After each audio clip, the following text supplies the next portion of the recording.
itu adalah realitas yang kita hadapi di sebuah wilayah yang sangat plural ya.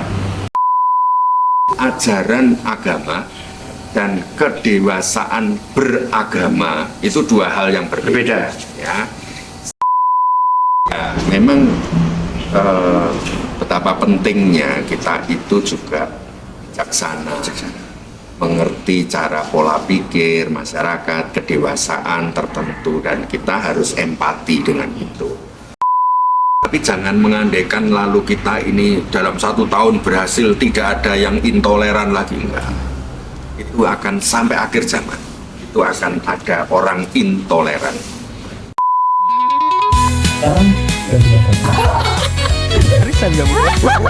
Ada sesuatu nih kayaknya.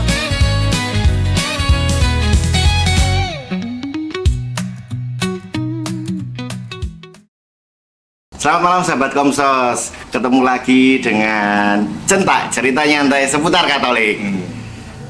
Malam ini kita kedatangan tamu sangat spesial, yaitu Monsinyur Didi. Selamat datang Monsinyur Didi di Centak. Terima kasih Mas Gimana Adit. kabarnya Monsinyur Didi? Kabar baik, ya, bisa disapa. salam Sobat Komsos, Paroki Tuban, salam jumpa untuk kalian semua ya. Romo, langsung saja. Akhir-akhir ini ada beberapa kabar yang kurang mengenakan, boleh dibilang kurang mengenakan, tetapi juga tindakan-tindakan intoleran. Ya, ya. Satu contohnya di Bogor kemarin, Monsinyur ya. Itu kami mau minta tanggapan dari Monsinyur, seperti apa sih sebenarnya, apa yang terjadi dan apa yang harus kami lakukan sebagai umat Katolik. Ya, pertama itu adalah realitas yang kita hadapi di sebuah wilayah yang sangat plural ya, bahwa kita umat Katolik itu kan berada, hidup bersama dengan masyarakat dengan aneka macam latar belakang, dan dalam setiap pribadi, kelompok itu kita nggak bisa biah-uyah ya, atau menggeneralisir. Nah, seringkali bahwa karena semua agama itu mengajarkan sesuatu yang baik, berbuat baik, toleran, solider, mengasihi, itu ajaran semua agama. Jadi menghormati, ajaran semua agama. Tetapi bahwa beda ajaran agama dan kedewasaan beragama itu dua hal yang berbeda ya. Sama halnya orang beragama dan orang beriman itu berbeda. Orang bisa saja beragama tapi bisa saja kurang beriman. Orang yang bisa saja, banyak orang yang di zaman ini beriman tapi tidak terlalu beragama. Ya. Apatis ya, karena kecewa dengan agama, macam-macam fenomena modern sekarang. Ya, kebetulan pas peristiwa di Bogor kemarin, aku pas acara di Bogor. Waktu ada ini temu uskup seregio, uskup sejawa. Itu di Bogor. Saya dengar pertama itu adalah baru saja terjadi tadi malamnya begitu, kita kemarinnya itu, dan saya waktu itu perjalanan menuju ke Bogor dari Semarang ke Bogor. Tiba-tiba mendapat berita itu. Ya, tentu pertanyaannya Mas Adit tadi, apa sikap kita? Ya, pertama prihatin. Ya, kita sedih bahwa ternyata kualitas toleransi itu belum merata untuk seluruh bangsa Indonesia, bahwa masih ada hal-hal yang sensitif yang menimbulkan kemarahan. Sebenarnya ada hal yang menarik ketika Gubernur Jawa Barat ya, Kang Dedi Mulyadi ya, Kang Dedi KDM Nah, KDM memanggil pemilik rumah retretnya itu. ya, pada saat yang berdekatan juga Presiden Prabowo menyatakan hendaknya para pelaku ditindak tegas. Lalu ada yang serombongan tokoh umat beragama datang ke lokasi dan menyatakan bahwa maaf dengan peristiwa intoleransi dan menyanggupi bahwa akan mengganti kerusakan, lalu juga memohon untuk tidak lagi diadakan ibadah di tempat itu. Ya, bersyarat ya. Ada hal-hal beberapa poin ini tentu saja. Pertama, ada kepedulian masyarakat. Memang betul pemerintah punya kewajiban untuk menjaga keamanan, ketertiban, kerukunan, toleransi itu, dan secara ideologis adalah mengamalkan Pancasila. Itu tugasnya pemerintah, bagaimana menjamin Pancasila diamalkan oleh semua masyarakat. Lalu yang kedua, memang pendekatan hukum saja itu tentu saja itu kewajiban negara, tetapi itu tidak cukup.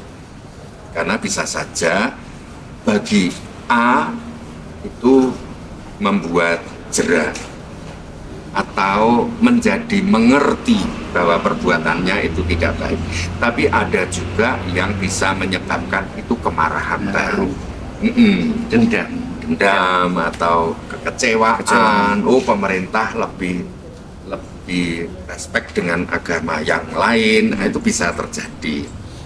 Lalu yang kedua, bahwa ada hal-hal yang dari kita sendiri, dari umat Kristiani, kadang juga kurang bijaksana ketika membuat kegiatan itu.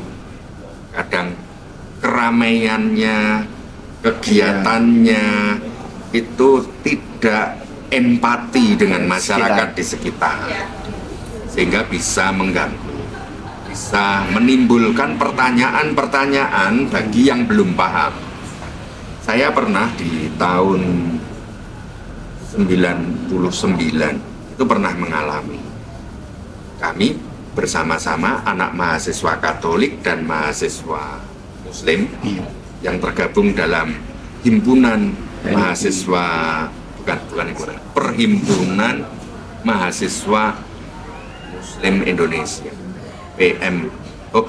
Perhimpunan Mahasiswa Islam Indonesia PMI. Ya, bersama-sama membuat kegiatan. Nah, pada salah satu sesi itu membawa lilin gitu, malam itu membawa lilin. Salah satu sesinya di depan halaman tempat pelatihan. Sebenarnya itu pelatihan kaderisasi, pembinaan antar bersama. Gitu, antar dua agama bersama-sama, yuk tentang melatih kepribadian, kepemimpinan, lalu saling bela rasa, kepedulian. Nah itu. Nah, dilalah pada saat malam, sebelum malam terakhir, itu acara semacam lilin, itu lagunya lilin-lilin kecil itu. Oh ya, lagu ini. Lalu semua membawa lilin. Nah, tiba-tiba ternyata ada sekelompok orang yang bukan dari daerah itu. Ternyata sudah dari daerah lain, kabupaten lain, datang ke situ dan membawa batu dengan gerobak itu. Sehingga kami semua dilempari batu. Dan ruangan tempat pelatihan itu pun semua kaca gentengnya hancur saja. Itu saya sendiri pribadi pernah mengalami. Ya, memang betapa pentingnya kita itu juga bijaksana, mengerti cara pola pikir masyarakat, kedewasaan tertentu, dan kita harus empati dengan itu. Kita nggak bisa menuntut bahwa semua orang sudah dewasa, enggak. Kenyataannya tidak seperti itu. Ya, paling tidak kalau ditanya bagaimana sikap kita, sekali lagi kita tetap satu, prihatin, dua, kritis melihat realitas yang masih kompleks sekali, ya. tingkat kedewasaan hidup bermasyarakat itu masih variatif. Ada yang sudah matang, tingkat toleransinya tinggi seperti Gus Dur, terus macam-macam orang-orang yang tokoh-tokoh yang sangat dewasa itu nggak ada masalah. Saya pun kalau bersama para kiai, Nah itu yang itu ngomong-ngomong nggak ada masalah. itu Saling Monsinyur saya juga tertarik ketika Monsinyur sering update di media sosial Monsinyur ya di Instagram. Monsinyur ketika ulang tahun mungkin kalau nggak salah. Iya, Di rumah saya. surprise. Oh, nggih. Dari mana Mas Albert? Ada tamu nih. Iya. Salam jumpa. Salam Sumba. Bilang apa? Ini Parung ke depan nih. Aduh, Pak Uskup. juga asisten imam. Iya, ternyata asisten imam. Iya. Luar biasa, salut. Habis nganter komunitas. Waktu pulang lah kok hujan. Pas pakai jas hujan lah kok es garing. Nah, Ya akhirnya ya Kering. tapi ya memang kadang hidup tuh kayak gitu. kayak gitu nggih. Mobil kadung dicuci, marane udah. Apa yang kita siapkan kadang-kadang tidak terjadi. Apa yang kita tidak siapkan kadang terjadi. Kadang terjadi. Tapi membawa hujan dalam situasi apapun, ya dalam perjalanan tentu saja. Oh, kira-kira perhitungan kita lebih baik meskipun kecewa ya. Ya. Lu kok nggak hujan. Emang tidak kan Paling berjaga-jaga. berjaga-jaga, sudah sedia payungnya gak punya payung, jas hujan. Ya. Ya. Terus badhe ngunjuk apa? Kopi bisa. Kopi nggih. Oke. Kopi susu apa sing kopi biasa? Kopi sembarang yang Sini ini juga boleh. bisa. Oh, ini Pink bisa. Ya bisa. Oke. Rasa putih. Jenengan? Cerah hitam saja saya. Hitam saja. Oke. Oke. Siap. Monggo. Lanjut itu tadi Monsinyur Ya, sebelum ya. Mas Albert datang. Mm-mm. Di media sosial Monsinyur itu tadi saya wah Monsinyur itu cocok banget karo kiai-kiai ya. Waktu ke rumah kiai ya seperti tidak ada sekat sama sekali kayak Ya. itu resepnya apa Monsinyur kok bisa seperti itu kan ya mungkin tidak semua pemimpin agama Katolik ya, uskup atau romo bisa sedekat itu, apalagi dengan kiai bisa ngobrol bersama, bahkan saya tahunya bisa merokok juga Iya, di iya. itu. Monsinyur ulang tahun juga dikasih kue Oh, tart iya. juga. Surprise itu. Surprise, ya. Itu resepnya apa sampai maksudnya sedekat itu? Ya. Sebenarnya prosesnya panjang ya. Iya. Artinya saya sejak kecil keluarga saya juga plural. Jadi keluargaku ada hanya keluarga saya dan satu keluarga lain yang Katolik. Lalu keluarga yang lain lagi Muslim. Keluarga lain lagi ada yang Hindu. Ada yang GKJT, GKJT. Gereja Kristen Jawi Tengah. Jawi Tengah. Ya, ada. Jadi artinya sudah terbiasa dengan perbedaan. Lalu saya sendiri juga dulu dari Muslim. Iya. Ya, terus karena ayah saya yang pindah agama, anak-anaknya dipaksa pindah. Oh iya. Ya, itu terjadi. Gitu. Lalu dalam perjalanan di sekolah juga kumpul-kumpulnya dengan aneka macam. Lalu juga, nah sesudah saya jadi pastor, misalnya hal yang mengesankan ketika masih frater, itu kuliah umum Islamologi itu yang mengajar ada dua, satu Gus Dur, Gus Dur juga mengajar. Lalu ada seorang Andi itu orang dari Makassar yang sedang mengajar di Malang, itu juga mengajar kami. Jadi artinya itu sudah terbangun ya hal yang persahabatan. Lalu ketika saya pastor mahasiswa di Surabaya, saya mengajar agama di UNER. Ya, di situ saya bersahabat dengan Kiai yang juga mengajar agama Islam di UNER. Dia baru doktor lulusan Arab Saudi dan pulang dan kami bersahabat baik sampai hari ini. Dia sekarang menjadi guru besar di UIN Surabaya. Nah, Kalijaga. UIN Sunan Kalijaga ya. Iya. Ya.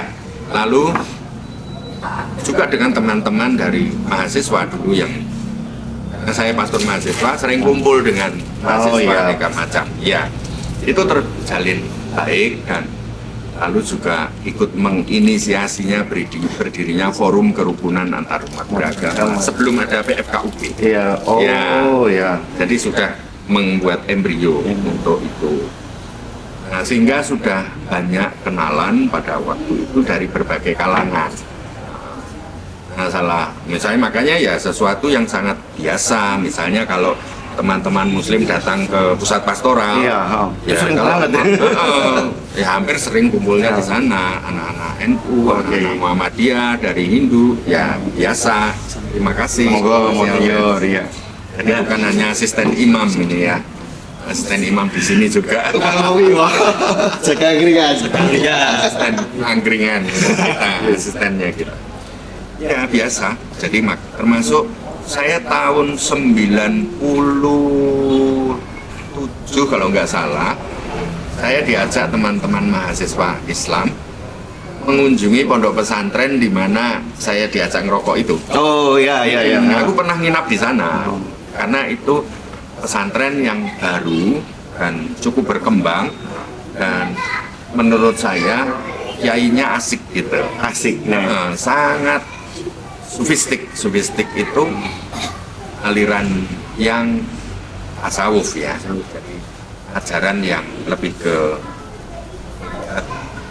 nilai cinta kasih lebih tinggi daripada doktrin-doktrin lain ya, maka juga agak mengenal. Dan kebetulan sesudah saya tahbisan, pada waktu tahbisan anaknya beliau datang ke tahbisan ya, tahbisan uskup di hari ketiga. Lalu entah bagaimana bapaknya dia, kiai yang utama di sana, pemimpin, mendengar bahwa saya ulang tahun. Lalu pas juga kapan Uskup Malang sudah mengunjungi saya loh di sini gitu. Obong-obongi. Oh ya, saya cari tanggal, kebetulan Kiai saya bisanya tanggal ini, tanggal 12 itu. Saya sendiri lupa kalau tanggal 12 itu ulang tahun saya. Nah, terus akhirnya yaitu saya sampai sana, nggak ngerti, tiba-tiba disambut dengan santri-santrinya dan itu nyanyikan selamat ulang tahun itu. Saya surprise itu. Jadi kan bagi kami kita mesti kaula muda sahabat Komsos ini kan nggak biasa. Ya. Nah, tapi kan hal demikian itu kan harus memang ini Pak, digalakkan. Mungkin ya karena kita banyak ya, kaum muda kita agak inferior untuk hadir di tengah aneka macam aliran keagamaan. Nah, mengapa inferior itu kira-kira ya? Karena takut kalau ditanya-tanyai tentang ajaran. Ya pasti. Soalnya saya mengalami banget karena di sifat sama mahasiswa sih kadang video ini Kristen sampai Katolik iki foto video ini apa Kristen kan tapi yang kita nggak siap jawab ya dulu lalu sekarang apa Aku kadang-kadang takoni rodok polling aja dia. Cuman yo tak usahakan bicaranya yo sebisa saya jawab. Kalau nggak bisa jawab ya saya simpan dulu, nanti tanya dulu ya, cari jawaban dulu, nanti berikutnya nggak perlu malu. Iya. Itu yang disebut dengan yang kalian mulai sesudah dewasa, mulai kokoh itu tadi, itu yang namanya sikap integritas terbuka. Integritas terbuka artinya itu untuk semua umat beragama sebaiknya begitu. Ke dalam itu kokoh, keluar terbuka dengan siapa saja. Jadi tidak perlu takut bahwa bertemu dengan orang lain itu nanti akan terpengaruh atau enggak, karena ini bersaudara gitu ya. Sharing lah. Kalau ya kita juga sekarang ya Gereja Katolik pun tidak terlalu ada obsesi, sudah nggak ada obsesi lagi untuk mengkatolikan orang karena orang tidak bisa diubah seketika ya. Jadi itu hak asasi kita hadir sebagaimana adanya, bahwa kita mempunyai keyakinan yang berbeda ya, memang faktanya berbeda, ada yang sama, ada yang berbeda gitu. Jadi itu realitas. Kenapa nggak perlu minder, nggak perlu takut ya kan? Jadi yang penting prinsipnya dua, satu tulus. Jadi kita berjumpa dengan siapa saja, nggak usah terus berprasangka nanti kayak begini, begini, jangan-jangan begini. Nah, kita ini karena aku murid Yesus yang mengasihi siapa. Orang yang mengasihi kan ya berjumpa, nggak usah dengan bedek-bedek dulu, nggak usah. Ya. Aku tulus berjumpa dengan orang lain. Lalu yang kedua, mulailah dengan memikirkan hal-hal kepentingan bersama. Yaitu tulus terbuka, lalu kita berpikirnya nggak usah berdebat tentang agama. Ngapain berdebat itu nggak itu. Sebenarnya keimanan kan bukan untuk diperdebatkan. Itu seperti misalnya istrimu dan istrinya Albert. Nggak usah berdebat mana yang cantik. Nggak usah. Itu ayu bojoku. Nah, ayu bojoku itu tidak bisa memaksakan ke orang lain. Iya. Bahwa keayuan bojoku itu karena cinta pada dia. Keayuan bojomu itu karena cintamu pada dia. Jadi beragama juga begitu. Jadi bahwa agamaku baik, agamaku yang kucintai karena aku mencintainya. Jadi nggak bisa memaksakan orang lain juga harus memeluk agamaku. Minum ya. Ya, monggo. Oh iya, Ini gelasnya menarik ya. ini namanya centak, Monsinyur. Centak dari bambu. Dari bambu. Ya, Bambu muda yang Proses dibentuk. Oh, asik ya. Nyeni. monggo. Ini mestinya untuk tumpah. Iya. Ya, Luar itu aslinya, ya. jamunya orang Bubar. Apa? Minuman arisan. Minuman arisan ya, jadi biar kadang kan airnya di Tuban tuh ngapur. Jadi ini untuk menghancurkan Kapurnya itu, Monsinyur. Dulu kan tidak ada air galon, Ya. minumnya air godokan. Itu kan ngendap kapurnya. Ini obatnya katanya jamunya itu. Itu, Monsinyur.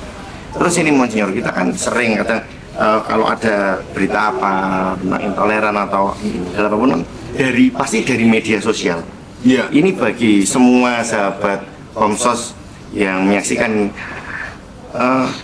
kita harus seperti apa sih, Monsinyur, terhadap perkembangan ini kan, mau nggak mau kan sekarang nunggu sidik TikTok. Ya. Kan kalau saya sendiri, Monsinyur, cuma wis delok ya wis lah, nggak usah di share. Tapi kan ada tuh, Monsinyur, yang apa? Kecenderungan. Ya, kecenderungan untuk share, nge-share entah itu ke grup WA, entah itu di share status dengan caption yang itu tadi. Kita yang muda-muda ini harusnya harapannya, Monsinyur, gimana, Monsinyur? Pasif atau hanya diam saja atau harus ikut-ikutan mengklarifikasi. Karena ada juga yang baik untuk kita share. Hal-hal yang baik ya. Ya. Hal-hal yang informatif baik. Kayak podcastmu di-share Ya. kepada siapapun. Seluruh umat paroki di-share. Ya, itu kan karena hal baik. Ya. Nah, menurut saya ada seorang filosof Yunani itu ya. Itu ngomong begini. Orang yang bijaksana itu adalah memikirkan kalau yang ku omongkan itu berdampak apa bagi orang lain, sehingga baru omong. Ya. Oh kak, ini berarti mengandaikan orang bisa memahami situasi orang lain, situasi batin dan pikiran orang lain, bahwa kalau aku ngomong begini bisa ditafsirkan macam apa. Karena konfliknya dunia itu banyaknya tafsir. Ya, multitafsir. Jadi perang ya karena tafsir terhadap eksistensinya masing-masing ya. Lalu itu yang kedua, kalau aku nge-share, apa manfaatnya bagi orang lain? Bermanfaat atau tidak? Ataukah ini hanya sebuah obsesi diri? Itu selfie kita sendiri ya. Selfie buat harus sharing. Ternyata itu kebutuhan diri kita sendiri, tidak menghitung perasaan orang. Saya juga kadang-kadang beberapa grup WA misalnya ya, orang itu setiap hari mau share macam-macam, flexing, cerita tentang diri. pasti orang seperti itu tidak memikirkan bahwa orang lain suka atau tidak seperti itu, menimbulkan kenyamanan atau tidak. Nah itu yang sering empati kita ini yang lemah. Demikian juga nge-share ini berdampak apa omongan kita atau konten yang kita share ini. Kalau berdampak kebaikan, berdampak membuat orang menjadi tersentuh rasa kemanusiaannya, kita wajib nge-share. Ya, tapi kan bisa menimbulkan multi persepsi dan tafsir yang akhirnya bisa ditafsirkan berbeda. Ya sebaiknya kita tahan. Nah ini masalah pengendalian diri dan kecerdasan kita. Jangan malah kadang itu orang belum tahu kontennya apa, ini isi sudah di-share. Auto forward. Auto forward. Auto forward. Karena ada kebiasaannya mungkin begitu. Iya. Mungkin, Biasanya baca judul tok. Iya. Judul apa? Wah, iki perlu tak share iki. Share set langsung diteruskan berkali-kali. Biasanya gitu. Betul. Ya kita cerdas saja. Ya. apalagi masalah kecil kita tengok ini masyarakat di Tuban itu kan banyak ini ada agama Hindu juga ada kelenteng. Terus di sini juga terkenal dengan Bumi Wali. Sunan banyak Bonang. makam Ya, wali Sunan. di sini. Lah terus ini pesan Monsinyur untuk kami umat. Ya, Tuban. Harapan Monsinyur untuk umat di Tuban. Pertama mestinya juga umat Katolik bangga ya, punya lingkungan masyarakat yang plural. Disitulah kita didewasakan. Itu berkat bangsa ya. Bangsa Indonesia itu hebat karena itu. Jadi kita tidak perlu alergi dengan aneka macam perbedaan. Nggak usah. Kalau toh warga kita ini ada yang akhirnya tertarik pindah agama, itu hak asasi dia. Ya itu artinya kita belum mampu untuk mewartakan apa yang baik dari diri kita sehingga teman kita akhirnya pindah atau apa. Itu kan lock out. Ya. Tapi ini banyak login. Kalau ada yang login juga nggak perlu terlalu pamer dan membangga-banggakan. Ya, karena itu juga bisa menyakiti orang lain. Iya kan? Jadi ya yang penting kita bijaksana dalam hal itu. Yang kedua, nggak usah takut belajar. Belajar tentang kita orang Tuban, maka belajar tentang para wali yang pernah hidup di Tuban ini. Ya. Lalu kita juga ada kelenteng yang besar, Asia Tenggara. Asia Tenggara. Asia Tenggara. Jadi saya juga pernah masuk Ya. ya. Itu ya juga. Kita ya paling nggak orang Katolik tahu sejarahnya bagaimana, itu keistimewaannya apa. Kita ikut bangga dan kita ya tidak usah takut untuk bersahabat dengan mereka. Saya dengar juga bangga ya di Blora, di Tuban, banyak orang Katolik juga anggota di kepanitiaan, pengurusnya bahkan tanpa takut tentang iman. Banyak kok di paroki juga banyak monsinyur yang juga pengurus juga dulu.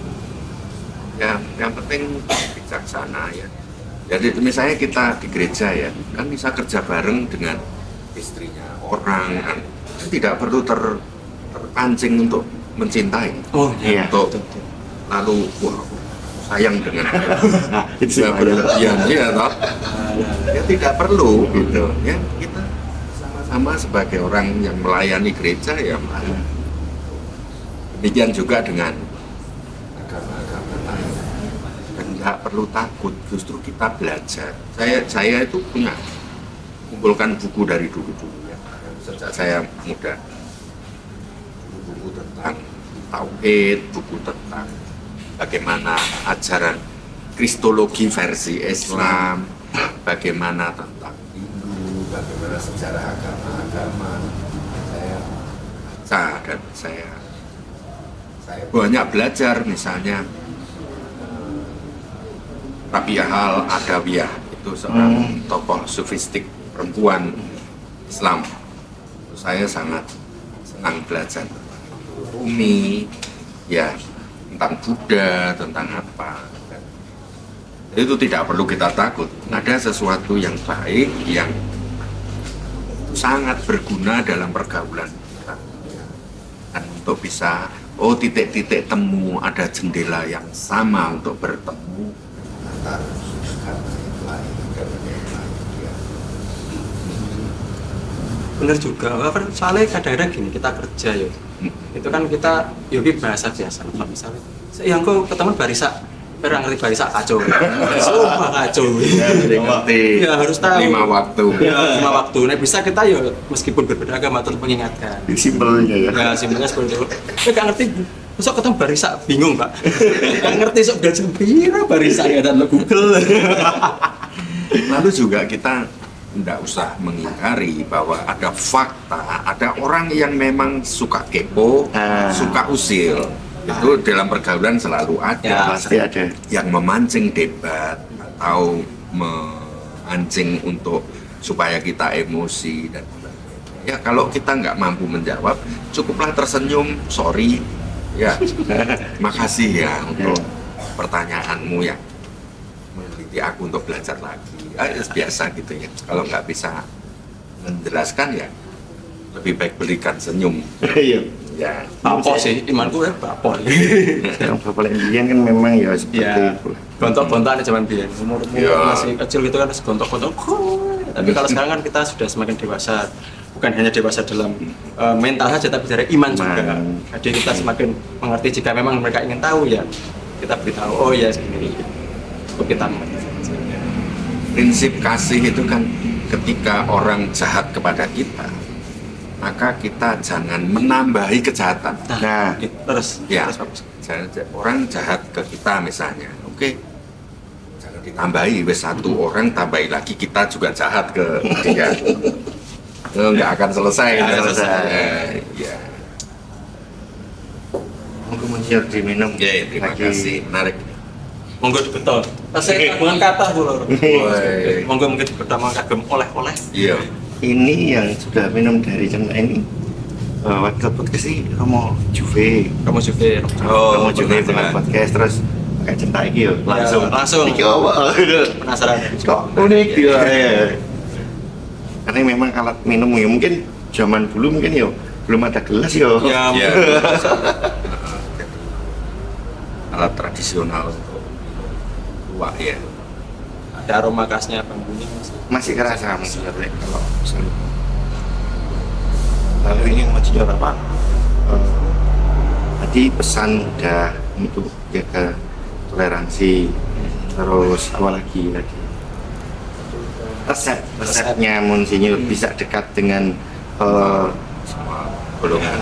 anak Mbah Yai, wow lagi. Ini Monsinyur kan tadi itu terkesannya saya kan kalau Kiai kan dia kan kental banget pasti Ya, ya. hubungan berhubung yang tadi Monsinyur bilang itu dia aliran sufistik yang Ya, ya. terbuka tasawuf itu mereka mau membuka diri akhirnya yaitu kemanusiaan yang utama daripada apa yang mau tak tanyakan sih masalah ini prosentasenya Ya, di lingkup kita ini di saat situasi ini seberapa besar sih orang-orang yang seperti demikian itu Monsinyur? Ya, ya. Apakah masih banyak yang tidak mempedulikan, maksudnya bukan yang bisa menjunjung tinggi Intoleran. kemanusiaannya dulu, intoleran ya. atau Akan itu selalu ada. akan Nah, bagi saya, bayangan saya itu gini, seperti kita ini punya tanah yang kita bersihkan, rumput selalu tumbuh. nah Ya, dulu orang tua saya itu ngajari begini waktu saya kecil, itu mencabuti rumput. Ternyata dulu jengkel banget, kayak bermain, pokoknya nyabuti.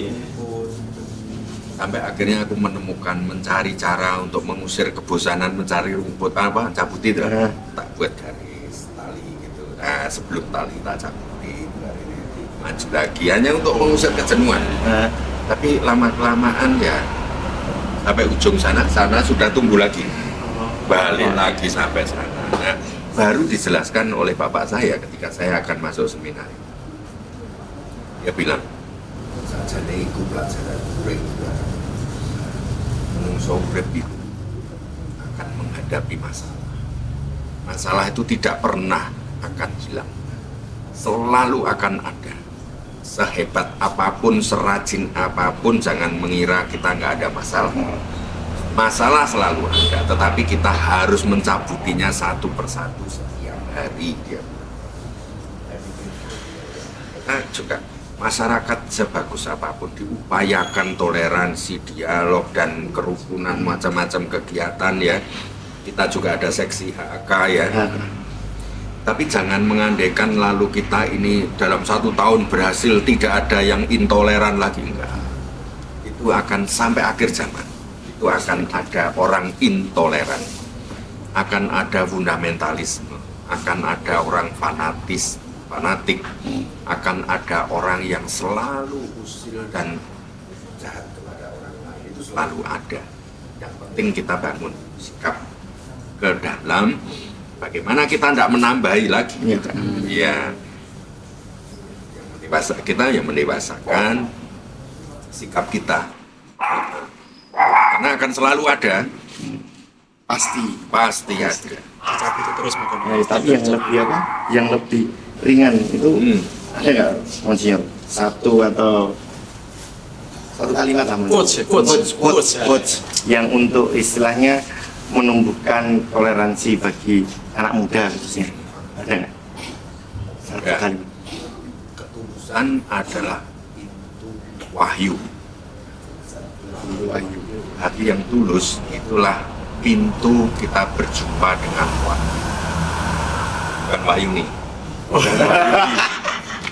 Wahyu ini gaib. Kita agama samawi, agama Abraham, 3 agama ya, mengenal konsep wahyu.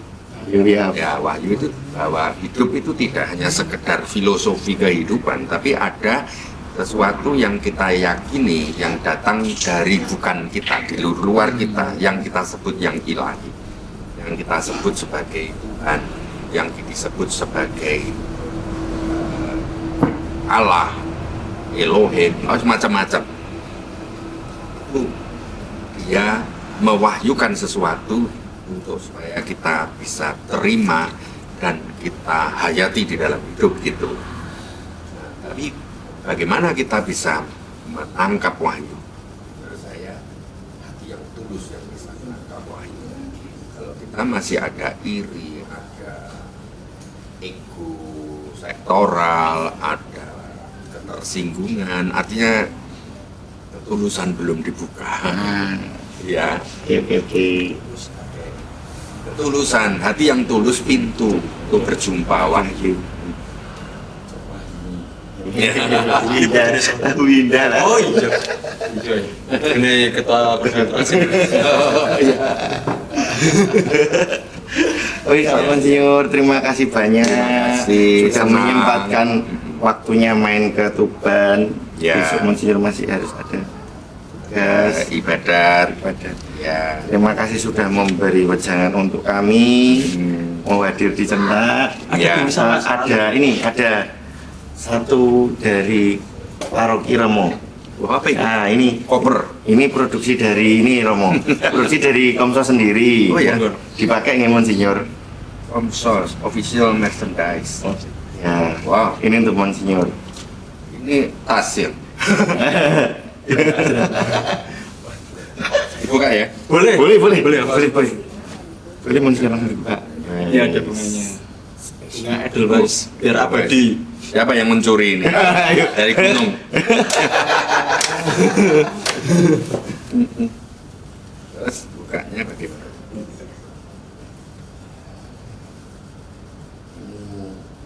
Souvenir Monsinyur ya. Ada emaninya, Makasih. luce sama Wow. kopernya Bapak. Ini emani Ada Monsinyur. emane, ada, sampai 2. Ada kaos ini ya? Kaos ya Monsinyur. Semoga ukurannya cukup pas. ya. Semoga ukuran pas. 3XL Oh, Monsinyur. cukup.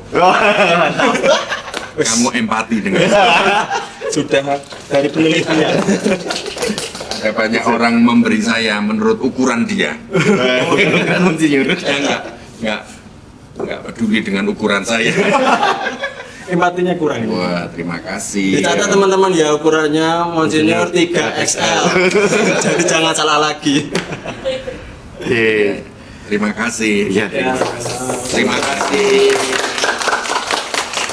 Terima kasih Komsos Arogi Santo Petrus Tuban. Ya. Selamat berulang tahun ke-57. Terima kasih Monsinyur. Selamat malam sahabat Komsos. Sampai berjumpa di centak berikutnya. Bye bye.